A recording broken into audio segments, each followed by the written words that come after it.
சைல்டோட உங்கள் நீட்ஸை பற்றி அவங்க தெரிஞ்சுப்பாங்க, அவங்களோட எக்ஸ்பீரியன்ஸஸையும் அவங்க ஷேர் பண்ணுவாங்க. செகண்ட் ஸ்டெப் என்னன்னா சைக்கோமெட்ரிக் அனாலிசிஸ். இப்போ சார் காமிச்சாங்கல்ல, உங்கள் சைல்டோட நேச்சர் என்ன, அவன் வந்து இன்ட்ரோ நீங்கள் சொல்லுவீங்க, ரிலேட்டிவ்ஸ் வந்து வாயே கட்ட மாட்டேங்கிறான், பேசவே மாட்டேங்கிறான், நம்ம உட்காந்துக்கிறாங்க அப்படின்னு. Because he is introvert. அது வந்து தப்பு கிடையாது, பேசாம இருக்கிறது தப்பு கிடையாது. சார் சொன்னது லைக் மைக்கேல் ஜாக்சன் கூட இன்ட்ரோவர்ட் தான். You said me right sir? So அது நிறைய ஃபேமஸ் பர்சனாலிட்டிஸ் அப்படி இருக்கிறாங்க. ஓகே, ஸோ அந்த மாதிரி எல்லா ஆஸ்பெக்ட்ஸ்லையும் 360 டிகிரியில் அவனோட கேப்பபிலிட்டி என்ன, அவனோட லாஜிக்கல் ஸ்கில்ஸ் எப்படி இருக்கும், ரீசனிங் ஸ்கில்ஸ் எப்படி இருக்கும், எல்லாமே அனலைஸ் பண்ணி அந்த டெஸ்ட்டில் ஒரு ரிப்போர்ட் ஜென்ரேட் பண்ணுவாங்க.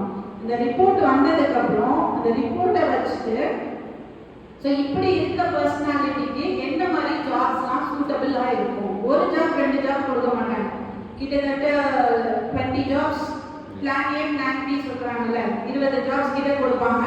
ஸோ அதில் நிறைய பேர் யோசிப்பீங்க, சார் என்ன சொல்கிறாங்க, நமக்கு அது செட் ஆகுமா அப்படின்னு. அதையும் நீங்கள் டிஸ்கஸ் பண்ணலாம். ஓகே, ஏன்னா நம்ம ஃபேமிலிக்கு அது செட் ஆகுமா, அதுக்கு தான் பேரண்ட்ஸையும் ஸ்டூடெண்ட்ஸையும் வச்சு பேசுறது.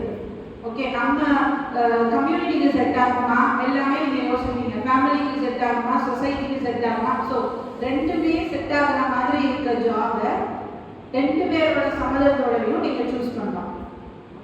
ஓகே, ஸோ அப்படிங்கும்போது அவளும் ஹாப்பியாக இருப்பான், நீங்களும் ஒரு நல்ல ஃபியூச்சரை வந்து செட் பண்ணி கொடுத்துடும் அப்படிங்கிற ஹாப்பினஸ் இருக்கும். ஸோ இது எப்படி கண்டுபிடிப்பாங்க சைக்கோமெட்ரிக் டெஸ்ட்னா, ஒரு 125 கொஸ்டின்ஸ் கிட்ட இருக்கும். அதில் 125 கொஸ்டின்ஸையும் நான் ஆன்லைனில் ஆன்சர் பண்ணுவோம். அது வந்து இட் டசன்ட் மீன் புக்ஸில் இருக்க கொஸ்டின் கிடையாது. அவனோட இப்போ ஒரு சிச்சுவேஷன் கொடுத்து இந்த சிச்சுவேஷனுக்கு நீ எப்படி ரியாக்ட் பண்ணுவ அப்படிங்கிற மாதிரி